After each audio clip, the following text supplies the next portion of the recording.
Buenas tardes, mi nombre es Hugo Sánchez Rodrigo, soy médico infectólogo del Hospital de Alta Complejidad, Hospital Virgen de la Puerta, de la Seguridad Social de Calle de la Libertad. Continuando con las charlas, me ha tocado hoy a presentar manifestaciones por ectoparásitos, ¿no? El temario que vamos a desarrollar, porque está a mi cargo, son dos temas. Ya lo mencioné anteriormente, manifestaciones por ectoparásitos, en el cual vamos principalmente a ver pediculosis, enfermedades relacionadas a los ácaros, miasis y tungiasis. Posteriormente vamos a ver picaduras y mordeduras por artrópodos, que los temas principales que creo convenientes son el lactocelismo y el latrodectismo, ya que la picadura por escorpiones y lonomiasis son relacionadas más a la selva, y picaduras venenosas por escorpiones en la costa no tenemos. Hacer una pequeña introducción. Los ectoparásitos, bueno, han afectado al hombre desde la antigüedad, ¿no? Y estos tanto comprometen la piel como las maneras en el humano, y también tienen una presentación visceral. Los factores asociados a los ectoparásitos en general son la escasa higiene personal, la promiscuidad, uso del cabello largo, el hacinamiento, intercambio de peines o el contacto directo de la persona con algún animal infestado por esto. El primero de ellos que vamos a ver es la pediculosis. La pediculosis está relacionada a los piojos, ¿no? Los piojos son hematófagos. Hematófagos obligado a decir que necesitan nuestra sangre para poder alimentarse, ¿no? Estos piojos no pueden saltar ni volar. En consecuencia, la transmisión es de contacto directo, estrecho. Tres tipos de piojos infectan al hombre, principalmente. El relacionado al cuero cabelludo, que es el pediculus humanus, variedad capitis, ¿no? El que afecta al cuerpo, la parte corporal, que es el pediculus humanus, variedad corporis, y la región púbica, ¿no? El pityrus pubis. En cuanto al tamaño, generalmente, digamos, tienen un tamaño estándar, ¿no? Los piojos del cuerpo con los piojos del cuero cabelludo miden entre 1 a 3 milímetros de largo, ¿no? Tienen la forma de una semilla de sésamo y son aplanados, tanto dorso-ventral, ¿no? La diferencia con el piojo púbico, que es el piojo que está en la parte inferior, ¿no? Que es mucho más corto, ¿no? Puede llegar inclusive a medir hasta 2 milímetros. Su ciclo de vida. Su ciclo de vida tiene una duración de 3 meses, ¿no? Para las hembras, y un promedio de 300 huevos al día, ¿no? Y madura ya en forma adulta en 20 días. Los huevos son de color amarillo o blanco anacarados o blanco parduzcos, que pueden encontrarse siempre unidos a la base de los pelos, es decir, en la raíz del pelo corporal o del pelo del cuero cabelludo. En cuanto a las manifestaciones clínicas, típicamente es prurito, escozor, comezón, cualquier sinónimo que podamos llamarlo. El prurito es una reacción de hipersensibilidad retardada tipo 4, ¿no? Que después de tener una exposición por primera vez, 2 a 6 semanas se van a desarrollar, tanto el prurito como las manifestaciones que puedan tener los otros tipos de presentaciones. Comezón intensa, que lo podemos ver como arañazos, escoriaciones producto del prurito, ¿no? Y una infestación por mucho tiempo, larga data, puede llegar inclusive a ser hiperpigmentada, ¿no? Por el prurito, por el escozor o comezón intenso. Lo que sí está relacionado a los piojos en el pubis es que está relacionado que hay que hacer un screening con otras infecciones de transmisión sexual. El diagnóstico de los piojos del cuero cabelludo se investiga definitivamente encontrando al piojo, ¿no? A la inspección visual, comúnmente detrás de las orejas o en la parte posterior del cuello, que son las zonas más frecuentes que podemos encontrar este tipo de piojos. A visualización usando una luz brillante o un lente de aumento, podemos ver las características de lo que hemos descrito del piojo, ¿no? O también el uso del peine de piojos, que son peines de dientes finos, y examinando también con ellos visualmente a través de la luz los dientes del peine, que podemos ver a estos parásitos. Cuando los piojos se encuentran en una persona, todo el miembro de la familia debe ser tamizado, revisado, ¿no? ¿Por qué? Porque ya vimos por el contacto directo, el estrecho contacto que tiene, ¿no? La otra forma de transmisión que no sea contacto directo, como a través de la ropa, de los vómites, es controversial. No está descrito en la literatura, ¿no? Que la utilización sea por fómites o en ropa. Para darle un poco más de precaución, ¿no? El uso de toallas, por ejemplo, cuando sacamos la cabeza, podemos darle hervirla a 50 grados o pasarla por agua caliente, que con total seguridad va a proporcionar la erradicación eficaz del mismo. En cuanto al tratamiento, muchas formulaciones hay en el mercado para tratamiento. Ya una de ellas son los champús, que ya vamos a ver qué formulación tienen, pero cuál es su finalidad, son aquellas que solo matan a los piojos, es decir, a los parásitos, pero no los huevos. Por eso tenemos que dar a la semana un nuevo reforzamiento, una nueva dosis, un nuevo lavado con este champú medicado o medicamento que vamos a hacer acá. Y se puede repetir a los 7 días o a los 10 días, de acuerdo al ciclo de vida del piojo que hemos visto anteriormente, ¿no? La pediculosis pubis. La pediculosis pubis tiene múltiples sinónimos. No solo puede afectar a la región pública, sino también al vello axilar, a la barba, inclusive las pestañas, que no puede confundir con infecciones por demonas, ¿no? El síntoma principal también es intenso prurito, igual que anteriormente. Pápulas, escorazones producto del rascado, ¿no? Lo que llama la atención es que en la pediculosis pubis podemos encontrar pequeñas máculas grises o azuladas, ¿no? Que no pasan de 1 centímetro en el tronco, los músculos o en la parte de la cabeza que vemos en la figura siguiente. Que estas lesiones están relacionadas con el anticoagulante que tiene el piojo y lo inyecta a través de la piel mononúclea. ¿Ya? ¿Qué tenemos actualmente para el piojo del cabello? El tratamiento farmacológico actualmente son en champús basados en uso de lociones alcohol con bencilo al 5%. Ya vemos, si vemos acá, no es obicida, ¿no? Obicida, es decir, que no mata huevos, solo a los parásitos. Actualmente el uso de ivermectina también con las manifestaciones son tanto tiene infestación generalizada, es decir, cuero cabelludo, corporal y presentación pública, ¿no? El uso de ivermectina no es aprobado por la FDA, la dosis es de 200 a 400 microgramos por kilo. La presentación que en el mercado acá en Perú tenemos el Quanos, ¿no? En forma práctica es una gota por kilo, de peso, ¿no? Y repetido en 7 días o en 8 días, ¿no? En total 2 dosis podemos totalmente erradicar, pero eso sí, la FDA no tiene aprobado para el uso de tratamiento para piojos. También otros tratamientos farmacológicos, tenemos la permetrina, 1%, loción, ¿no? El malario, también loción, en el cual en el mercado lociones con malario no encontramos disponibles, pero sí lociones con permetrina, ¿no? Que los champús para piojos sí son frecuentes. Otro tipo de parásitos que tenemos es la escabiosis. La escabiosis en realidad es un problema de salud pública mayor que la pediculosis. Actualmente dicen que 300 millones de personas están infestadas, tienen escabiosis, ¿no? Con el venimiento de la pandemia de VIH-Sida ha aumentado y ha aparecido una forma importante, que es la sarna noruega, ¿no? O la sarna costrosa, ¿no? Que en esos pacientes se tienen esa presentación por VIH. ¿Ya? La forma de presentación de los bien por VIH en escabiosis es la sarna noruega. El ácaro que está involucrado en esas partes tradicionalmente le podemos denominar diferentes sinónimos: picor de campo, picor de Michigan, picor de la Armada, asociado a los campos del ejército, ¿no? O el picor de tienda de campo. Es un artrópodo ovoide, dicen que es relativamente más grande y doble el tamaño del macho, ¿no? La hembra es fecundada sobre la piel. Es controversial que la hembra mate al macho, ¿ya? Se creen que hay libros de definiciones que la hembra mata al macho después de la fecundación, pero es mentira, ¿no? Se ha visto que no, hay estudios que no, eso es controversial ahora.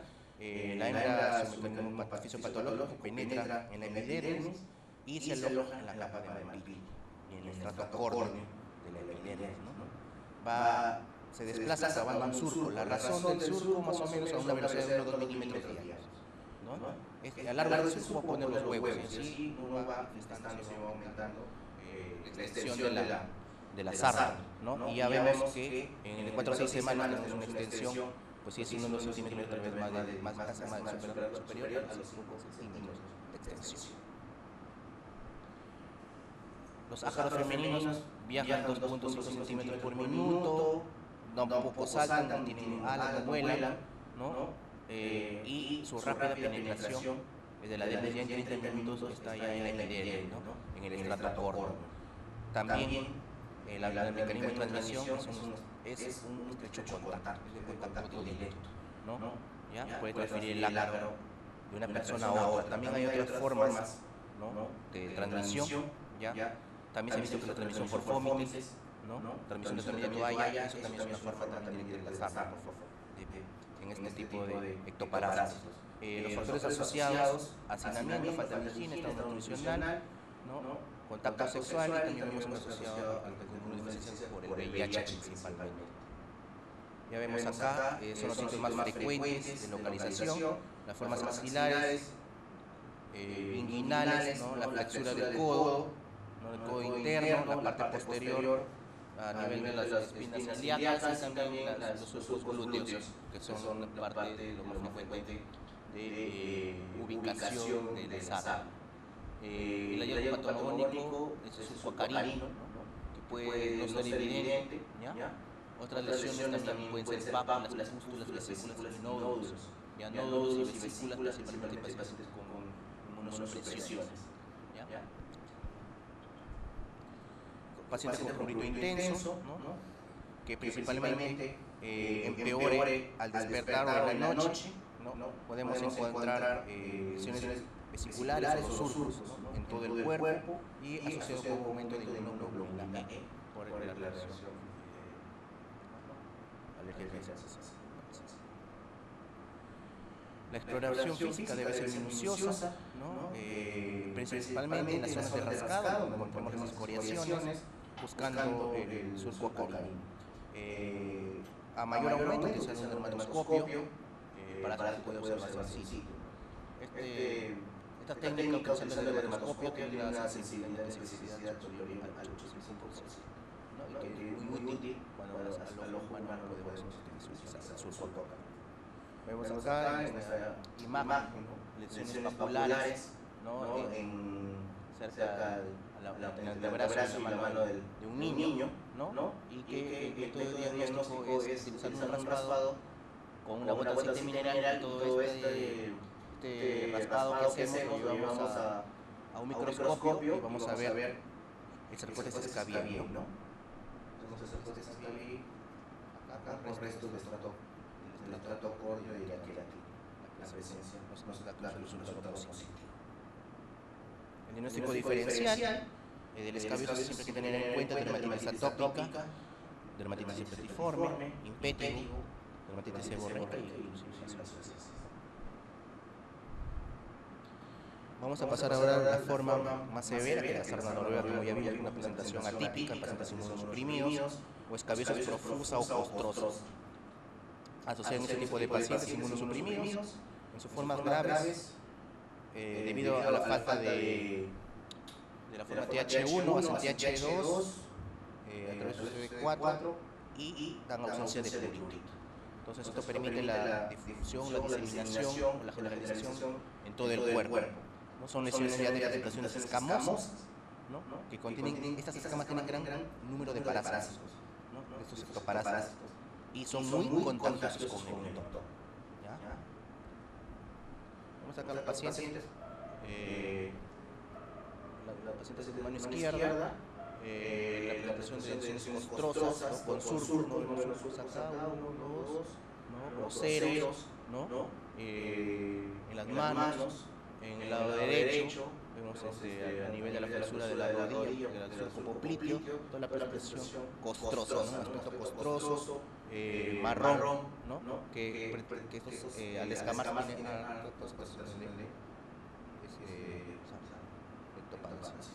el tratamiento es parecido al tratamiento de los piojos, la permetamina al 5%, ya sea de preferencia en crema, debe aplicarse en todo el cuerpo, ¿sí? Ojo, no solo en las partes afectadas, sino en todo el cuerpo, y dejarlo actuar unas 12 horas.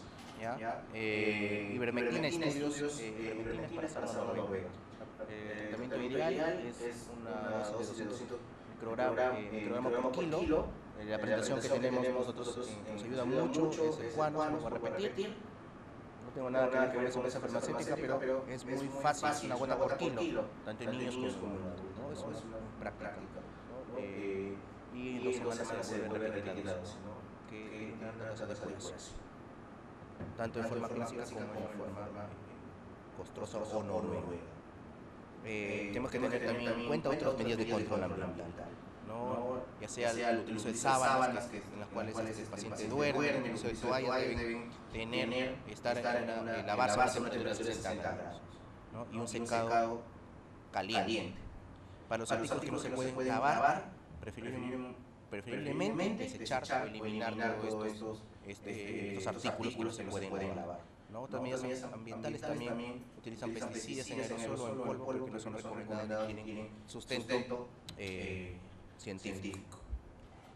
Ahora vamos a pasar a lo que son la demodicosis, o más conocido como los demodes.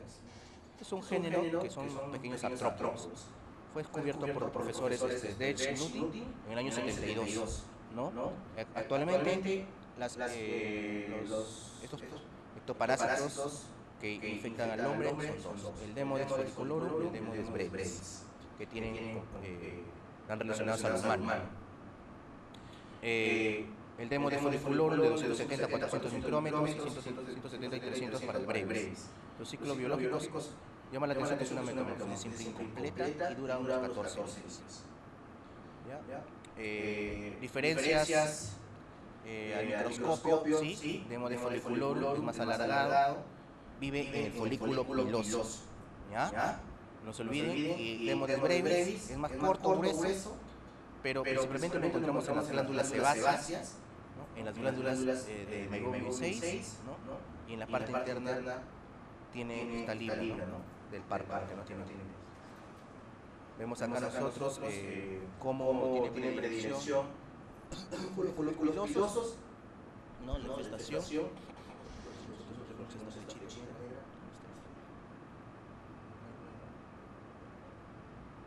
Cómo tiene compromiso, ¿sí? El folículo piloso.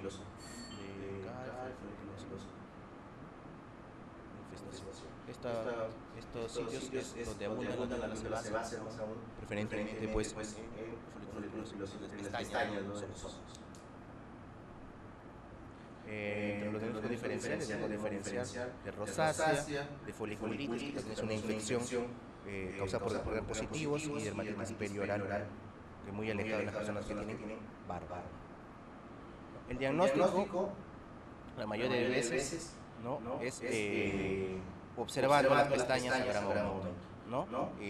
Tomando muestras a partir de solo folículos pilosos, también de las escamas que están a lo largo de una biopsia o un grado pequeño raspado que podamos hacer de pestañas que están con sospecha de Demodex. Esto lo da el diagnóstico. El tratamiento también sirve ivermectina, 200 microgramos en 2 tomas, con 7 días de intervalo. Primero y el segundo día, otra vez de casi 100%, ¿no? Los pacientes con blefaritis que no ceden tratamiento. También hay un tratamiento que es en la depilación, pero eso ya está totalmente proscrito. Esto es con ivermectina. La miasis es una parasitosis producida por un lípido, una mosca, en el cual está frecuentemente asociado a un rural y al lana.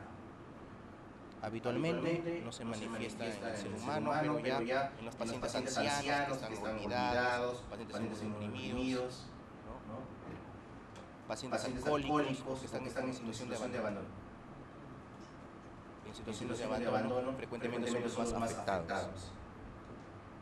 En el mundo hay 16 familias de moscas, pero 5 son de importancia media. La más frecuente de la familia, las dos más frecuentes son la familia Oestridae y la familia Gutteri. que la dermatosplerosis y la dermatomia hominis, que frecuentemente están asociados a casi el 80% de miasis. Hay una clasificación de la miasis ecológica. Esta clasificación ecológica es de acuerdo a su punto de vista con su compromiso, con su estrecha relación con el humano, ¿no? Lo clasifican en parásitos obligados, ¿no? Facultativos o semiespecíficos y accidentales. La clasificación ecológica obligada es que el parásito depende de un hospedero. Depende de un hospedero para completar parte o todo su ciclo vital.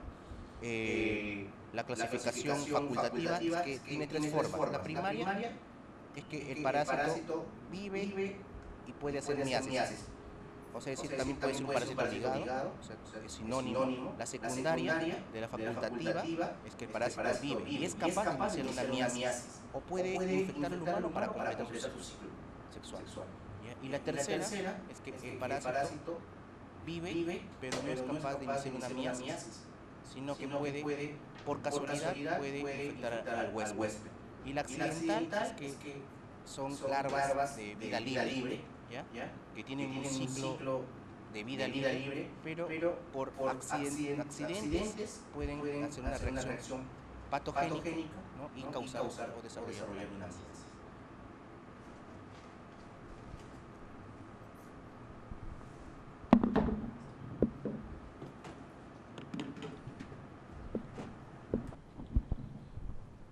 Bueno, continuando con otra clasificación, hay la clasificación anatómica de la miasis. Hay tres tipos de clasificaciones. La primera clasificación propuesta fue en los años 70, la clasificación de Sound, la Bishop y la clasificación de James.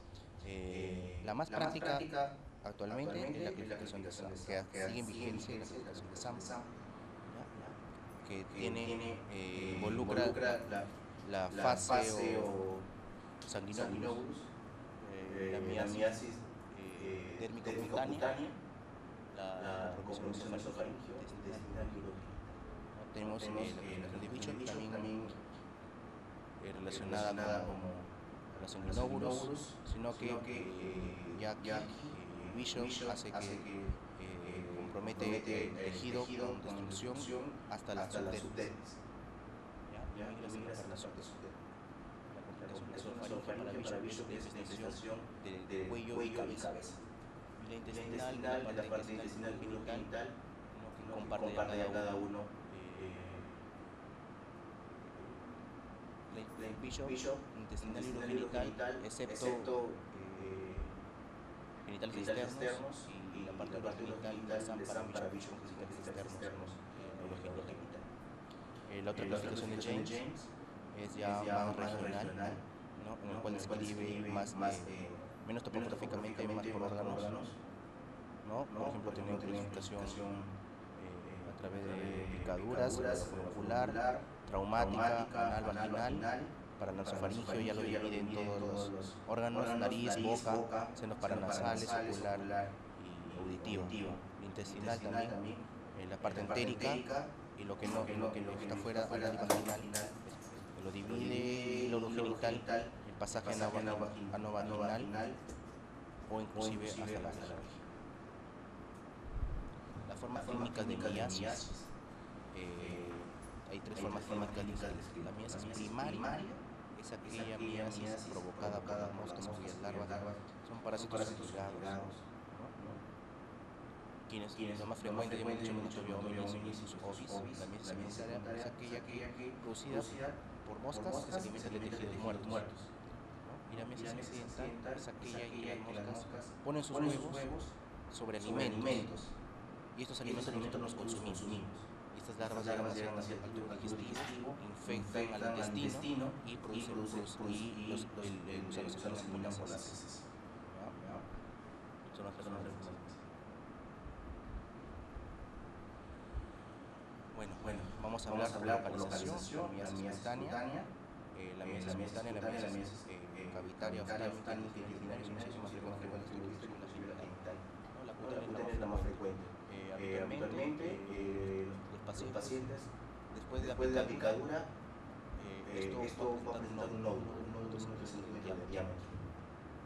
Como lo vemos acá en la figura, la presencia de un nódulo y digamos esta tendencia central de color marrón viene a ser la larva, ¿no? Entonces es una pápula, ¿no? Que evoluciona el nódulo. Este nódulo siempre tiene que estar en contacto con el aire, porque es aeróbico obligado, la larva, ¿no? Y que en 5 o 10 semanas la larva madura, ¿no? Luego es expulsada del cuerpo y se transforma en zamposa. También hay las miasis adheridas, son miasis forman por ejemplo, en ancianitos que están abandonados, ¿no? Previamente tienen heridas úlceras por decúbito, úlceras de contacto, y la exposición, la falta de higiene, la falta de salud, una miasis se posa sobre esas úlceras de presión, úlceras de cúbito y colonizan. Entonces esas son las miasis de herida. Los responsables de estas miasis, ¿no? Son el género Cochilomia, ¿no? Cochilomia y todas sus variantes, inclusive la Wolfaracia, ¿no? Son las moscas más frecuentes que infectan a las miasis heridas, ¿no? El número de larvas podemos encontrar en cientos de larvas y que van provocando, tienen la peculiaridad que tienen destrucción tisular porque llevan una herida y con los factores inmunes disminuidos tienen pues un camino hasta llegar inclusive a órganos. Si infectan, imagínense, la parte sacra, pueden llegar inclusive a la parte urogenital, ¿no? O sea, la parte abdominal pueden llegar a la cavidad abdominal, ¿no? Que comprometen ya inclusive a órganos vitales.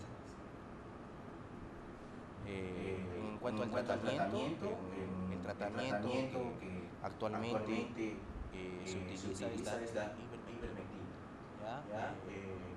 Intentamos estudios, ¿no? Son estudios, digamos, con pocos casos, ¿no? De acuerdo por especie.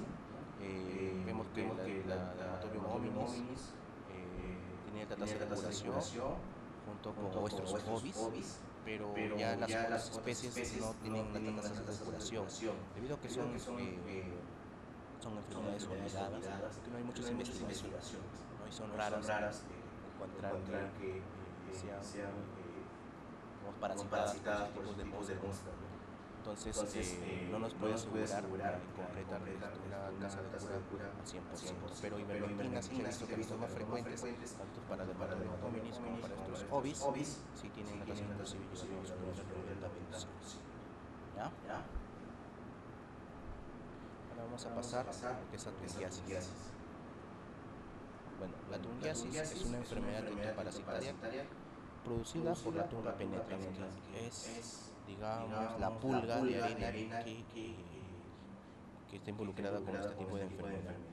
Hay múltiples sinónimos para eso. Yo creo que nuestros abuelos, tanto como Niwa, que creo que es conocido por nosotros, ¿no? Esos dos sinónimos, y en Brasil lo tienen el sinónimo como bicho de pé. Son sinónimos que en Sudamérica tiene. Es endémica en países tropicales, si un poco revisando la historia, es oriunda de América Central y del Sur, y del Caribe. Y fueron en los momentos en que había compra y venta de esclavos africanos, fueron que nosotros llevamos la tungiasis a África. ¿Ya? Nosotros llevamos la tungiasis a África, y a partir de ahí ese es la reseña histórica, ¿no? Haciéndole un poco de historia fitológica a la tungiasis. Y luego ya África como le transmitió al sureste asiático. Hay estudios también que inclusive estudios rurales en Brasil, en Nigeria y Madagascar, prevalentes son más del 60% de algunas poblaciones, más principalmente en Nigeria y Madagascar, ¿no? Debido a las poblaciones rurales. Siempre todas estas enfermedades parásitos, las malas condiciones higiénico-sanitarias están a la cabeza. Tenemos deficiencia en estas condiciones, el hacinamiento, ¿no? Estamos de hecho estamos en riesgo de tener tungiasis, ¿no? También la presencia de animales domésticos, ¿no? En el domicilio, como gatos, también son factores ligados a esta enfermedad. La candidiasis no hay predilección sexual, ni racial, ni edad, pero los niños y los ancianos, ¿no? que andan descalzos son los que tienen mayor riesgo, ¿no? ¿Por qué? Tanto los niños, los ancianos que son capaces de advertir la presencia de lesiones, que ya lo vamos a ver posteriormente, son lesiones que son indoloras, desapercibidas. Entonces ya tiene peculiaridad en este grupo etario, ¿no? que son vulnerables. La tunga penetra es una pulga sin alas, ¿no? más o menos 1 milímetro de tamaño, que evita los suelos, la arena de las playas, la arena de los lechos de los ríos, las granjas y viviendas pues, donde hay exposición, ¿no? como animales domésticos. Tienen la capacidad también de infectar no solo a los humanos, sino también a vacas, cerdos, roedores, perros y otros animales domésticos. Bueno, una vez que la pulga entra, la lesión es asintomática. Es una pápula eritematosa parecida a la miasis, blanquecina, que tiene un diminuto poro oscuro central, ¿no? Que la diferencia es que la tungiasis es en los pies, porque está asociada a caminar con pies descalzos. Esto va a generar una reacción inflamatoria ya en la pulga dentro de la piel.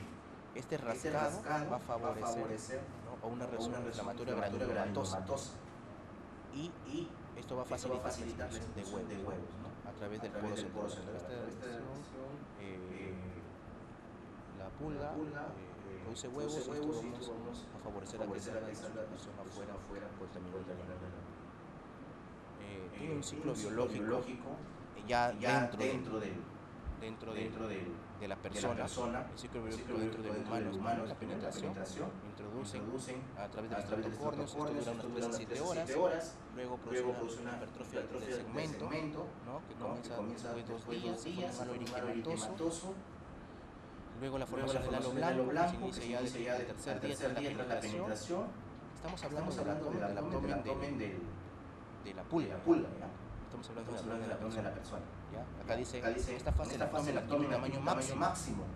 Estamos hablando de la pulga, que es donde ya va a estar madura para producir huevos. Entonces está listo para expulsar huevos y la involución es cuando la pulga muere, deja de eliminar huevos, se inicia la fase de cicatrización. ¿no?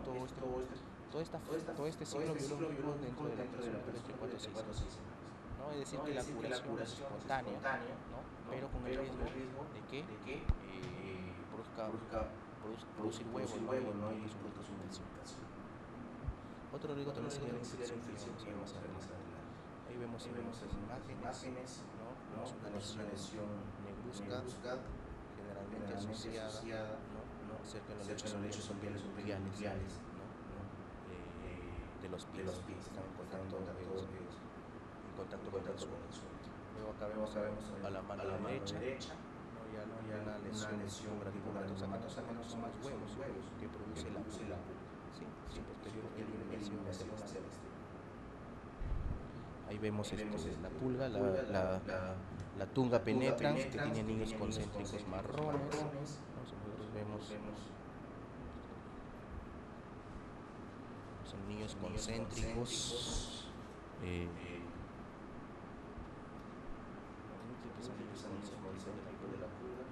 con poro central.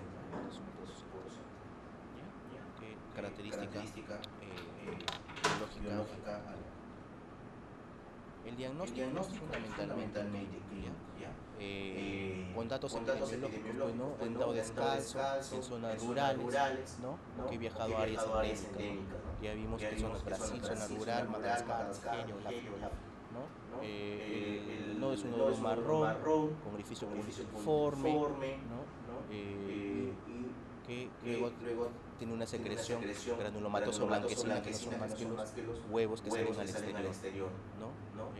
Algunos dicen que la presencia de restos granulares o blanquecinos en el pie y con antecedente epidemiológico es patomogónico de sífilis, o es una clásica infestación por tubo.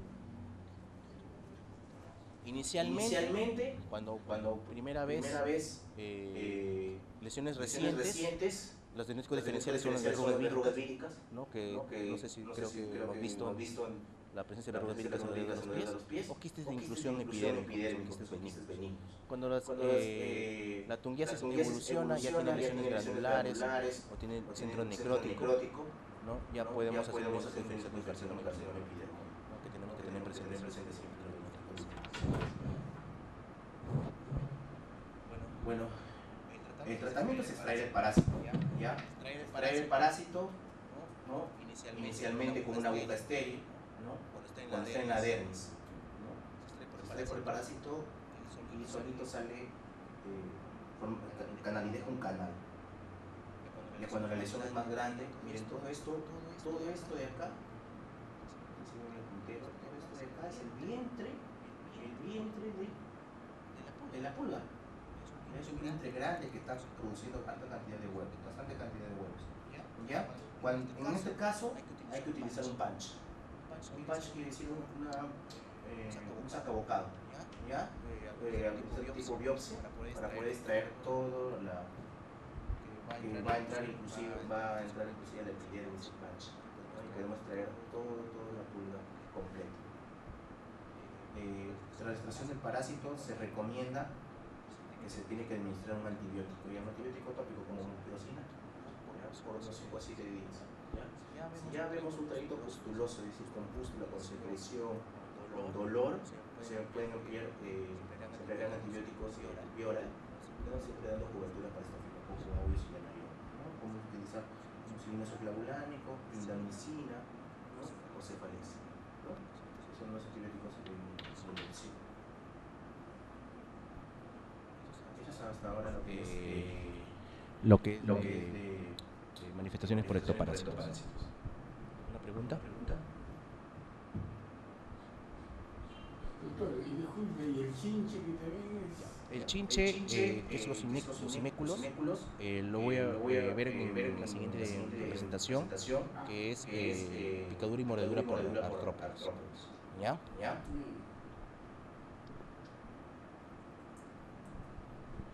Bueno, nuestra creo que comenzamos rápido, pero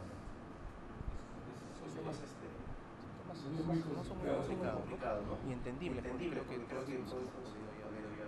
La migua es el pique, la migua, ese es el mismo, la tunga, es lo mismo, ¿ya? Bueno, pasando a nuestra segunda presentación, ya, picaduras y mordedura por artrópodos. Principalmente vamos a desarrollar acá lo que vimos en el temario, va a ser asociado a la mordedura por arañas, principalmente el oxocelismo y la trodetismo. Y posteriormente vamos a ver lo que es picadura por chinche. Bueno, los arácnidos, la familia Araneidae, tenemos especies importantes como Laxoceles y Latrodectus. Nicolet en el año 1849 lo clasificó al Loxoceles laet, ¿no? Como un género arácnido. No olvidar que todas las arañas son venenosas, ¿ya?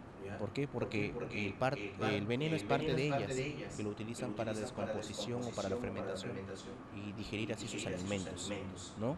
En el Perú, las arañas más tóxicas es el Loxoceles y la Latrodectus, ¿no? El Loxoceles, como digamos la araña de los rincones, detrás de los cuadros, que creo que es un sinónimo que conocemos, y la Latrodectus magnas, que es la viuda negra o la araña del trigo. Vamos a ver el loxocelismo.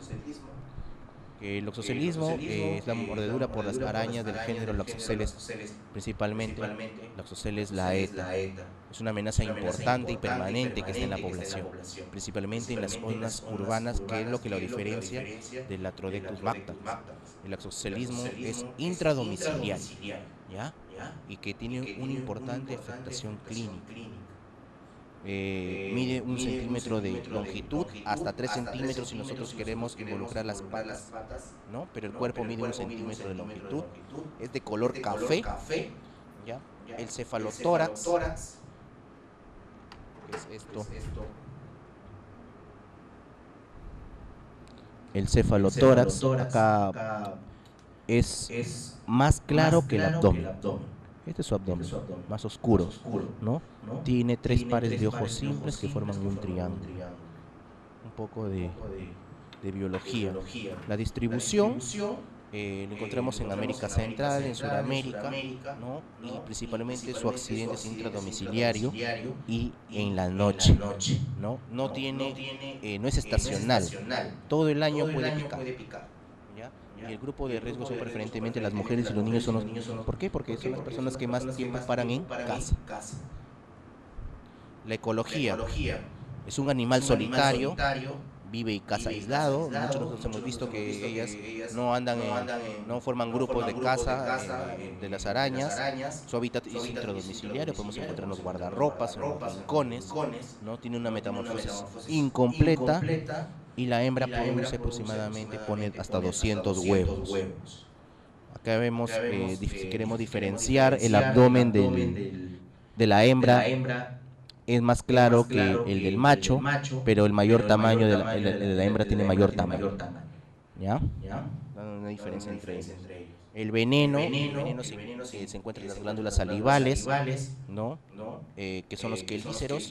El veneno tiene una naturaleza proteica, una acción citotóxica y proteolítica, ¿no? Es decir, que puede producir esta coagulación intravascular diseminada con compromiso de diferentes órganos, hasta falla multiorgánica.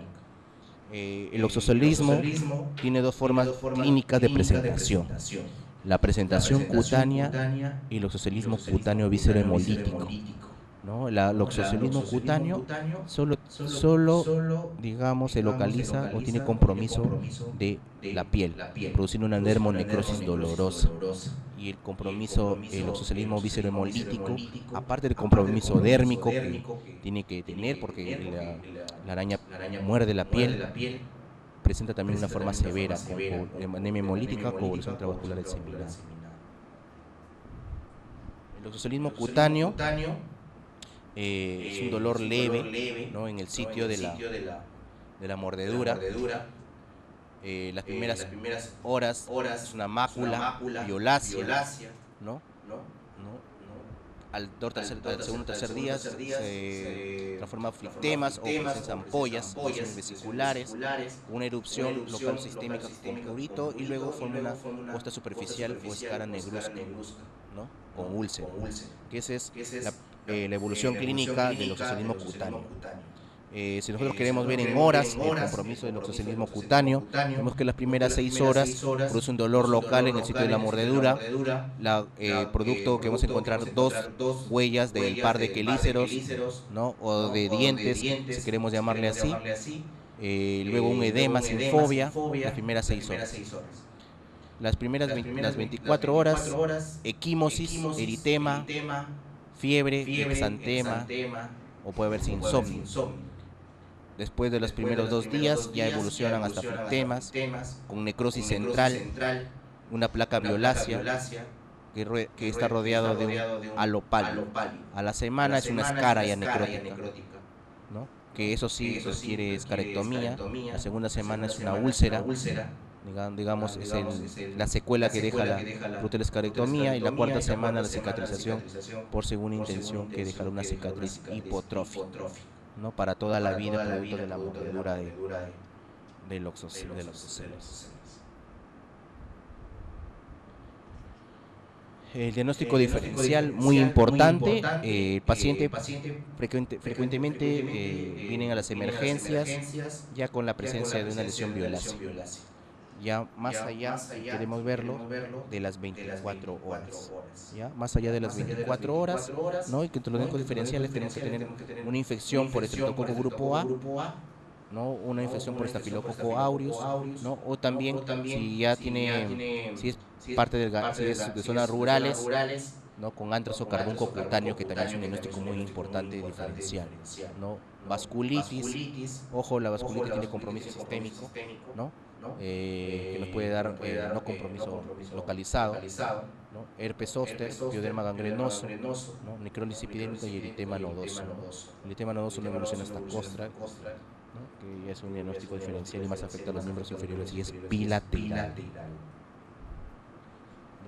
No existen exámenes de laboratorio que confirmen el diagnóstico. El diagnóstico es clínico, pero es importante sospechar, ¿no? Es la presentación intradomiciliaria, la evolución clínica, ¿no? A través de monitoreo laboratorial, recuento de plaquetas, atención de perfil de coagulación y hemólisis. El Instituto Nacional de Salud hizo una guía de evaluación del oxocelismo. Para hacer el diagnóstico del oxocelismo debemos tener 3 factores y esto nos va a dar el 100% de aceptación diagnóstica. Primero es identificación correcta del insecto, una evaluación crítica, ¿no? El relato del accidente y la evaluación de la presentación clínica.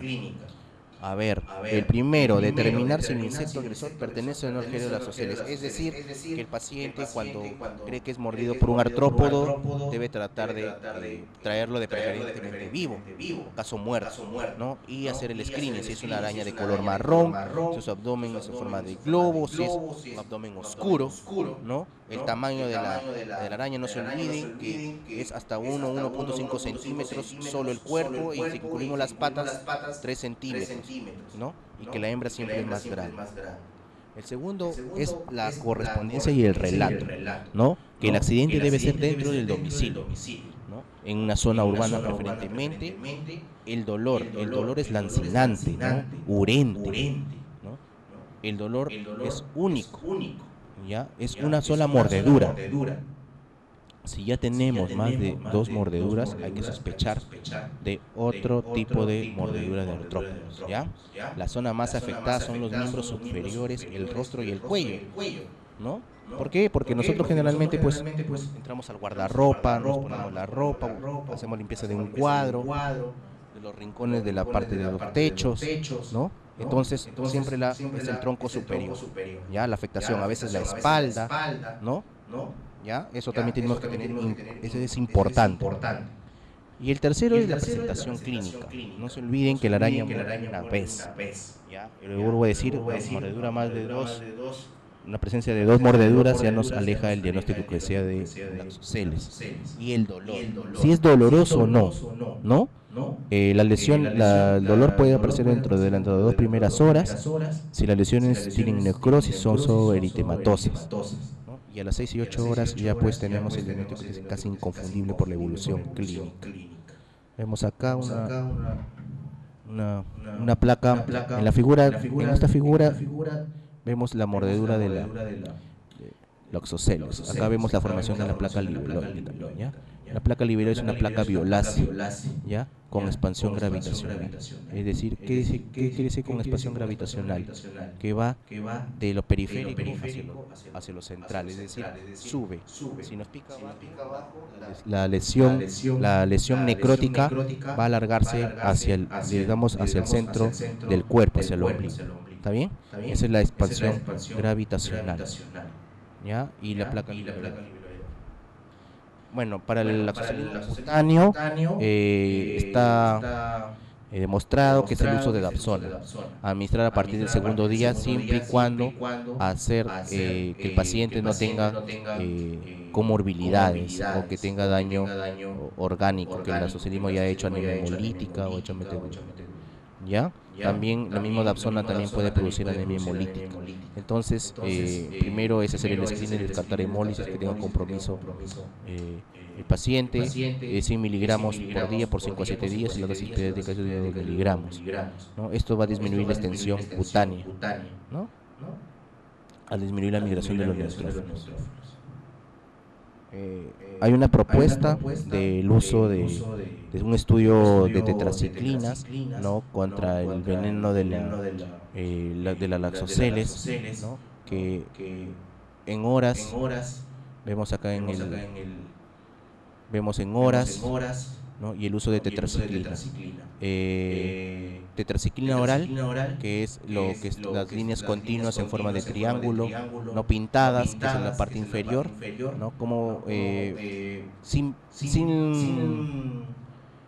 sin tetraciclina,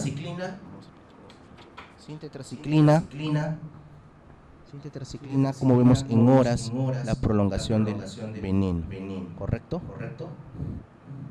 Y con tetraciclina,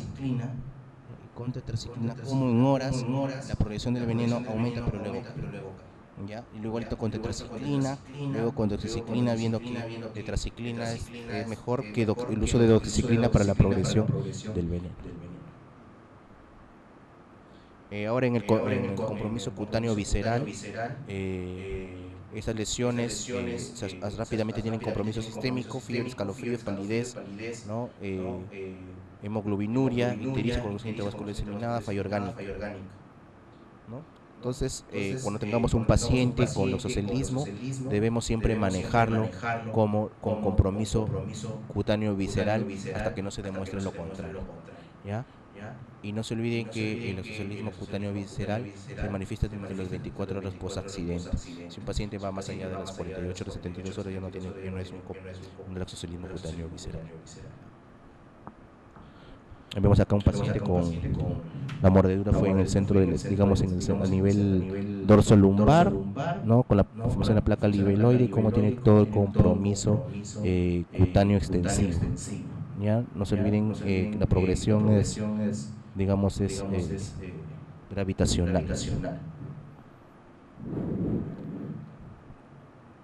Hay un estudio que realizaron diferentes series en diferentes países por loxocelismo y las principales manifestaciones cutáneas y viscerales que hicieron. El daño visceral en Perú fue el 31%, ¿no? En esta serie el compromiso de ictericia y hemoglobinuria fueron lo más importante en esta serie, ¿no? A diferencia de Brasil, que tuvo más compromiso sistémico, ¿no? Tuvo el 100% de los pacientes hicieron ictericia, el 61% hicieron fiebre, tuvieron malestar general, el 4% hizo hemólisis. Manejo del loxocelismo según la guía del Instituto Nacional de Salud. Primero, tiene un manejo intradomiciliario, que es lavar la herida con abundante agua y jabón, aplicar compresas frías, por favor no hacer torniquetes, ¿ya? No ponerle ninguna sustancia extraña, evitar el movimiento o calor, por favor, solo compresas frías, ¿ya? Y acudir al centro de salud más cercano. Y si es posible, llevar al artrópodo, llevar la araña, cazarla viva preferiblemente que muerta. Para la terapia de casos definitivos y probables, primero y luego ya en el hospital, las manifestaciones clínicas, si tiene compromiso local o sistémico. No se olviden que el loxocelismo cutáneo visceral debe pensarse hasta demostrar lo contrario, ¿no? Haciendo un screening laboratorial. El tratamiento farmacológico, el INS tiene el suero antiloxocélico monovalente, ¿no? Que este frasco de 5 mililitros va a neutralizar mínimo 80 glándulas de veneno de loxocelo. Se administra 1 o 2 frascos preferentemente. Si ya sospechamos de loxocelismo con compromiso sistémico, administrar 2 frascos en solución salina o en suero fisiológico con 500 mililitros. Si es en niños, en un volutrol de 100 mililitros.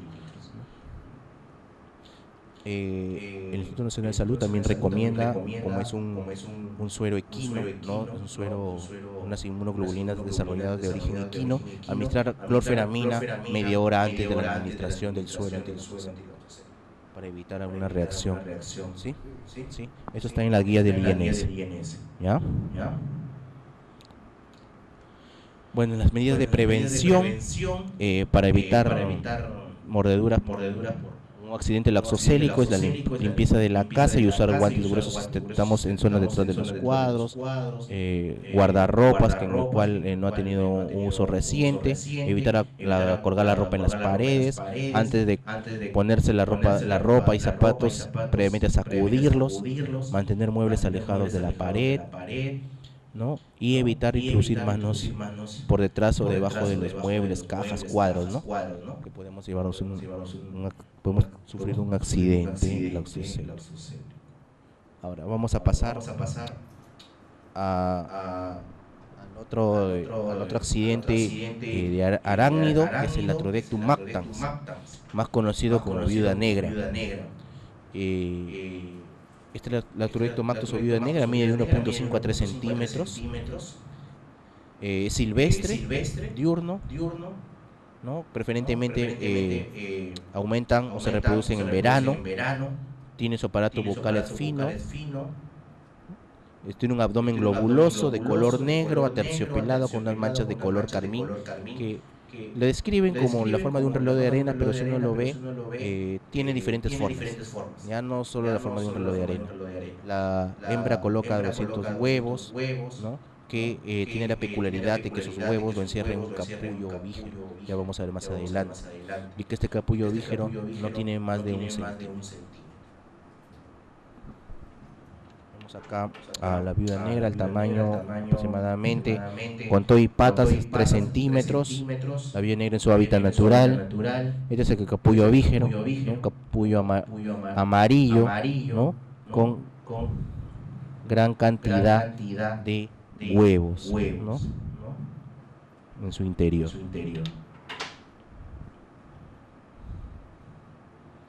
En cuanto a la epidemiología, a diferencia del loxocelismo, es de zona rural, ¿no? Tiene un sinónimo como lucacha. Se encuentra en regiones áridas, donde almacenan alfalfa, trigo, ¿no? Bodegas de pastos, en letrinas. Y el accidente ocurre preferentemente en verano y otoño, durante el día y fuera de la vivienda. El 70% de los accidentes siempre ocurren en las faenas agrícolas, ¿no? Y está vinculado al sexo masculino. En cuanto a su fisiopatología, tiene una importante toxina, la alfa-latotoxina, que estimula la placa neurona, los nervios, terminaciones nerviosas y produciendo, alterando el sistema simpático. Los síntomas son como dolor, síntomas secretorios, síntomas espasmódicos. Ya vemos acá que la importante toxina de la viuda negra es la alfa-latotoxina, ¿no? Tiene que va a permitir las manifestaciones simpáticas.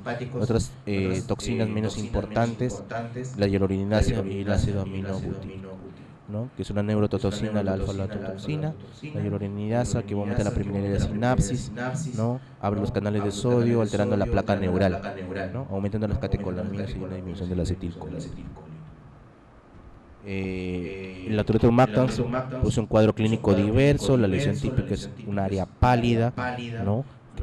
Digamos hipoestésica, rodeada de área hiperestésica con gran dolor. Y la afectación neurológica es irritabilidad, contracturas musculares. El doctor Maret describió, ¿no?, unas fases latrodectísimas como rubicundez facial, contractura muscular con trismos, ¿no?, blefaroconjuntivitis y gestos de dolor, que son unas fases que se lo relató. También puede haber alteraciones cardiovasculares como hipertensión arterial, arritmias, inclusive elevación de troponinas. Entre el cuadro clínico y los grados de intoxicación son 3 grados: el grado leve, moderado y severo. El leve es el dolor en el sitio de la lesión, generalmente en la región de miembros inferiores y lumbosacras, ¿no? Adinamia, diaforesis y alorrea.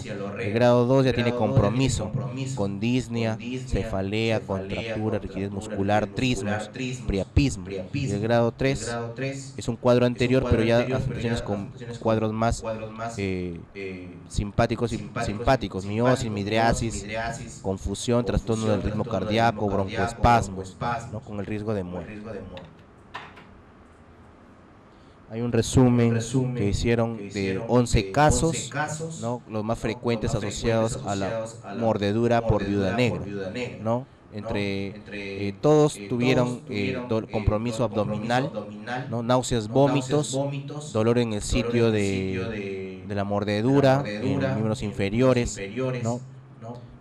pero pocos tuvieron síntomas neurológicos fuera de la que si nosotros alejamos la cefalea.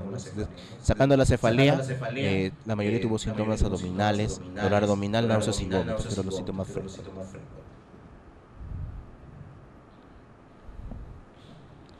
Este es un estudio que hicieron en lactantes y preescolares, en 20 lactantes, que también los síntomas más frecuentes fueron inquietud, irritabilidad, cialorrea y eritema en el sitio de la infección, ¿no?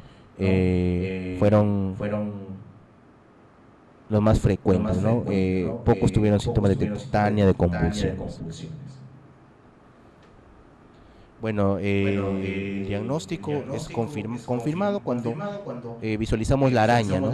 Visualizamos la araña, es decir, la identificamos y asociado al cuadro clínico. Y probable cuando es sugerente a descartar un abdomen agudo, ¿no? Más sus antecedentes epidemiológicos, es decir, que el paciente venga de zona rural, haya hecho una faena agrícola, ¿no?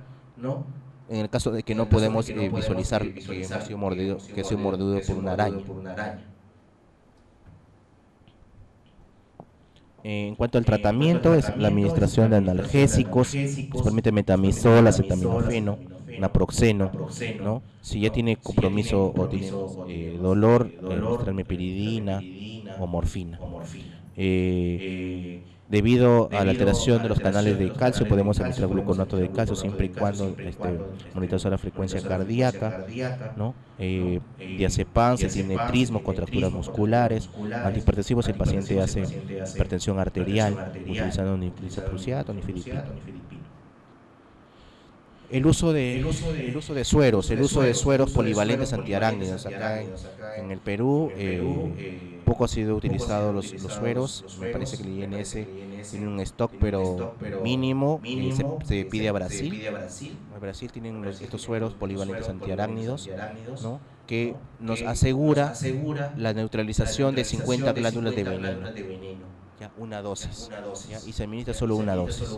Ya hemos visto que el atureto mactans tiene menos tasas de mortalidad que el oxocelismo, ¿no? Entonces, los estudios muestran que tiene menos tasas de mortalidad, más tasas, su alta morbilidad, pero bajas tasas de mortalidad.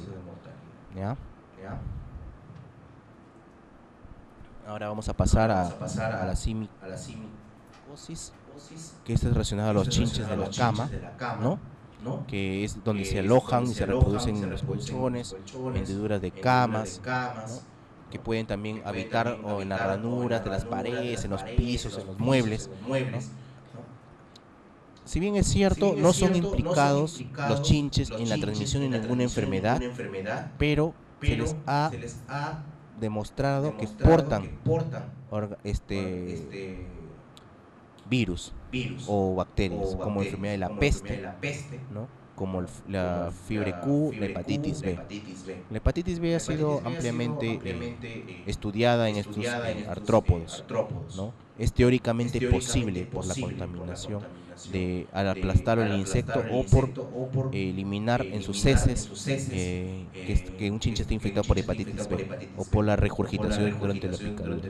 Entonces, hepatitis B asociado a los chinches sí tiene una alta vinculación, ya como manifestaciones, ¿no? Inclusive hay estudios de manifestaciones intrahospitalarias, ya infecciones intrahospitalarias de hepatitis B asociado a chinches. Hay reportes de la literatura.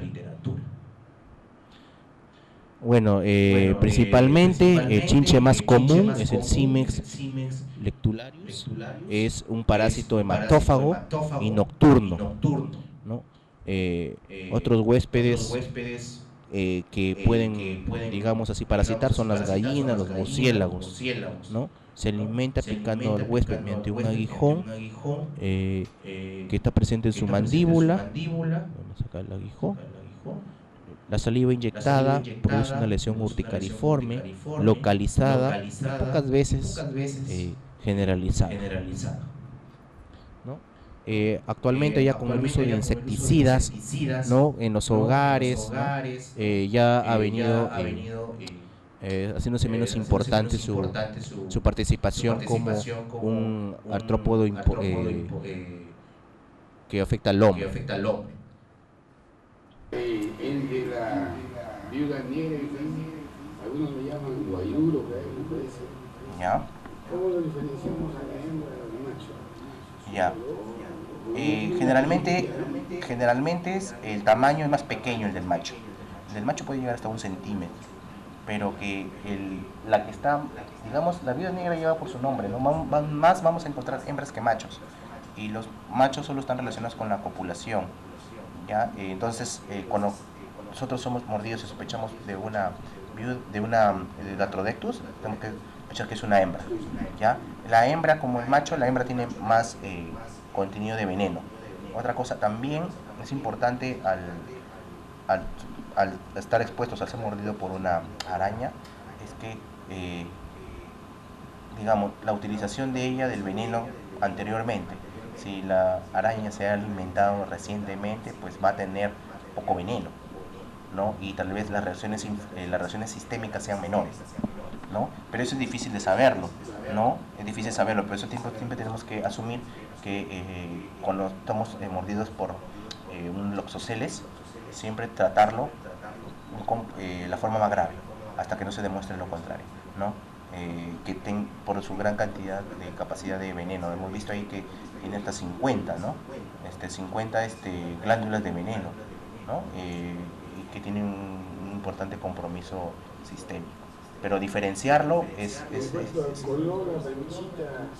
ambas, no, la viuda negra, digamos, tiene una forma, tienen el abdomen negro, pero lo describen más a la viuda negra con la forma de un reloj de arena rojo, ¿ya? Y al macho lo diferencian como unas líneas blancas, unas líneas le dicen parduzcas, líneas incompletas, unas líneas, digamos, en zigzag, que eso es lo que está descrito, ¿ya? Y es más pequeño, ya mide casi 1 centímetro, y la viuda negra mide hasta 3 centímetros, pero si nosotros matamos a la araña ya pues muerta, es difícil de tener un tamaño, pero sí reconocer lo que es un Latrodectus.